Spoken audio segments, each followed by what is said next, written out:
And we are live.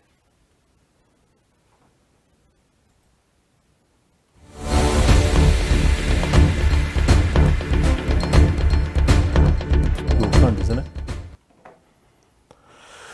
Good afternoon. Welcome to this edition of NMH Live, a new news brief show here at Namibia Media Holdings. My name is Taiwan Jebela. I'll be back.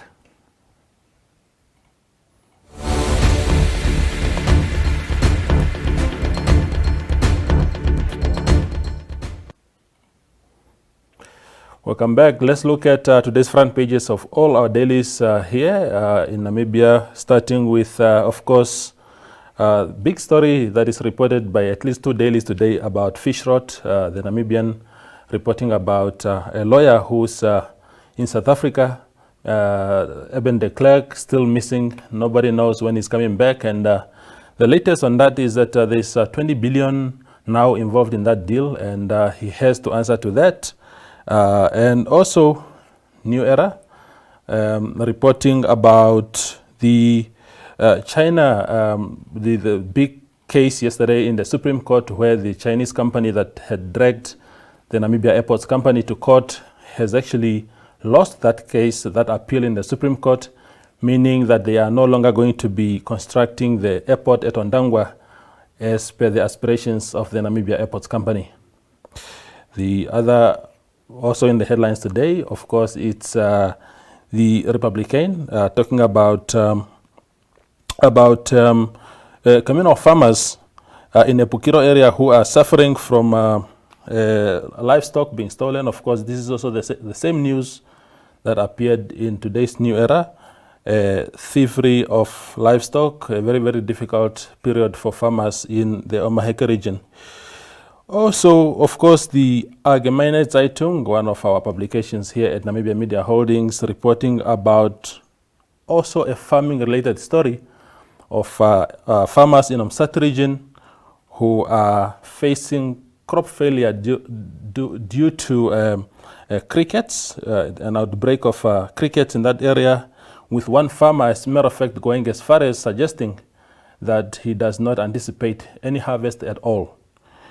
Finally, we have Namibian Sun, of course, reporting about this councillor of Ongenga. I'm laughing because it's, of course, it's not a laughing matter, but a very controversial story of a councillor of Ongenga, Zakaria Haimudi, who almost lost his ear in a fist fight with a relative. Of course, we tried here at Namibian Stand this week to dig up the details of this story. We spoke to the councillor. He said he was not involved in any such scandal. But of course, we spoke to the police sources who confirmed that indeed he was involved in such a scandal and that he was severely hurt. We hope the councillor recovers very fast. We will be, of course, moving on to NAMPA, our news agency here in Namibia, reporting about Oshodonjupa leadership. The leadership in Oshodonjupa announcing support to small and medium enterprises to start manufacturing masks. They are now in demand as per the regulations of government, which has decided that all of us must have our masks whenever we are in the public space. So the leaders in Oshodonjupa, kudos to them, have nominated a group of small and medium enterprises to actually start manufacturing those masks for the inhabitants of the region, which has about 145,000 people there in Oshodonjupa region. Now, we are moving on to perhaps the news that a lot of people have been looking forward to for the past couple of weeks, involving the spokesperson of City Police, Windhoek City Police that is, Fabian Amukwelele, who has been battling for bail over allegations that he raped a colleague of his at City Police. Today, he was granted bail of $7,000, and with, of course, which came with a lot of stringent conditions that he may not contact or may not come into contact with the complainant within at least 100 meters. and not also go to her house, and he shouldn't comment about the incident on social media or any other public platform. Our colleague Elani Smith prepared a short clip from court today. As we can see, the Fabian is seated there in the dock. Of course, that was before the bail verdict was announced. $7,000 is what he must pay for him to secure his release. Of course, what we must now be wondering about, of course, is whether he goes back to work, or what follows. Do you stay home pending the finalization of your case, especially when the victim, the alleged victim in the case, is also an employee of City Police? Now, the COVID-19 situation persists across the globe. Of course, here at home, there's a bit of tranquility, a lot of efforts being made by government to ensure that the virus does not spread further in the country. So those are the latest statistics. As we can see that 97 more negative results have been secured following a number of tests conducted or being conducted in the country. As a matter of fact, one new case discarded, but in total 1,327 people tested so far. And the next slide, of course, is about the quarantine across the country. As you know, there are a total of 546 people quarantined across the country, with Commerce having, of course, the majority of those, 70 people, followed by Umsati with 52 people. And the smallest number of these quarantined persons is in Oshana, where only a total of 4 people are quarantined. So I have to thank my colleague, Danny Boysen, the editor of Republican newspaper here at NMH, for compiling always those statistics for us. Moving on,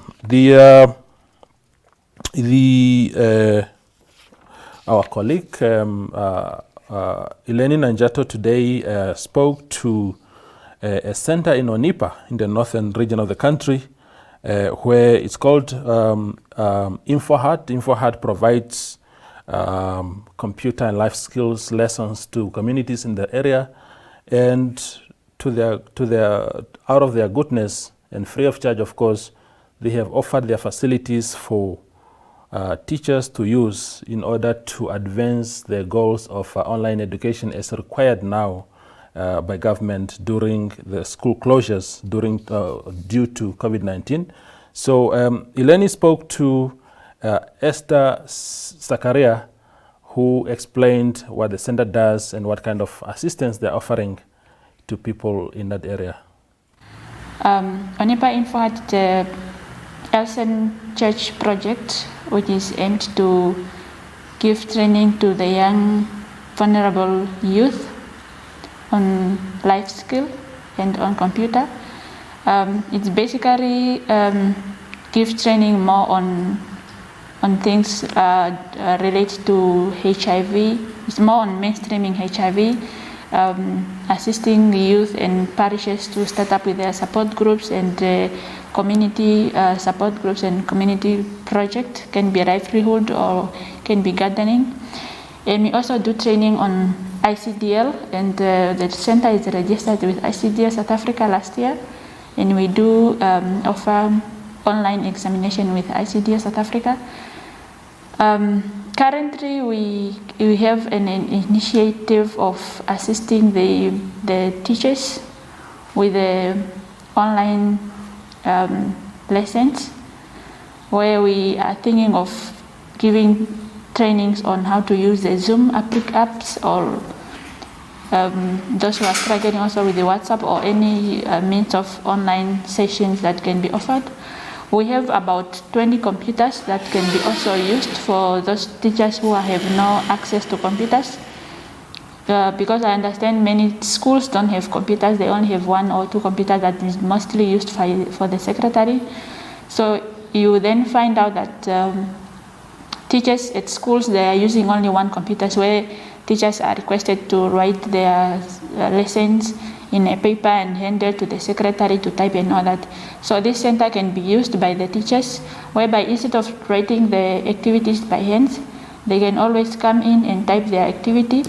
And of course, we will be asking them to come along with maybe memory sticks, where they have to put their work after, because we are unable to print for them, but they can be able to type in and print at school instead of waiting for one secretary to type for all the teachers at the school. To our colleague Ileni Nanjato about the great work that they are doing to help the communities around them.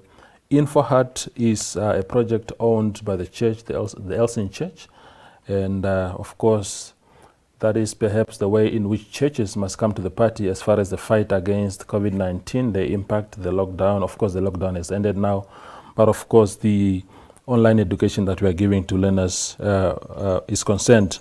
Now, we know that the lockdown has ended and people are traveling.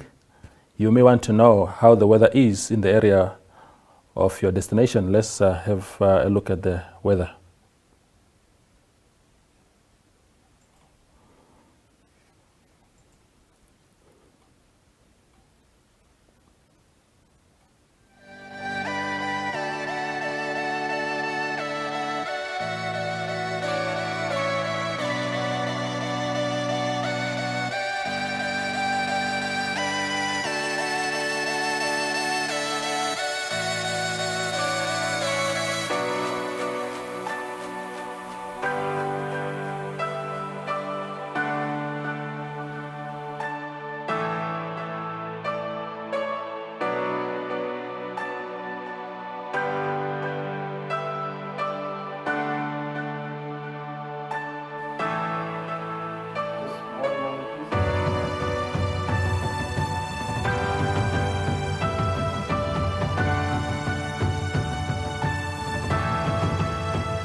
Welcome back. It's getting chilly, as you can see. In some areas already we are heading into winter, and I think within a month or a couple of weeks, as a matter of fact, a lot of us will be required to put on our jerseys depending on where in the country we find ourselves in. That also concludes, of course, the today's edition of the show. But yeah, it's Mother's Day on Sunday. We wish all of us here at NMH a very great Mother's Day on Sunday. Maybe there will be no wine this time around, but you know, flowers and everything else, chocolate can still be bought. Happy Mother's Day to all Namibian mothers.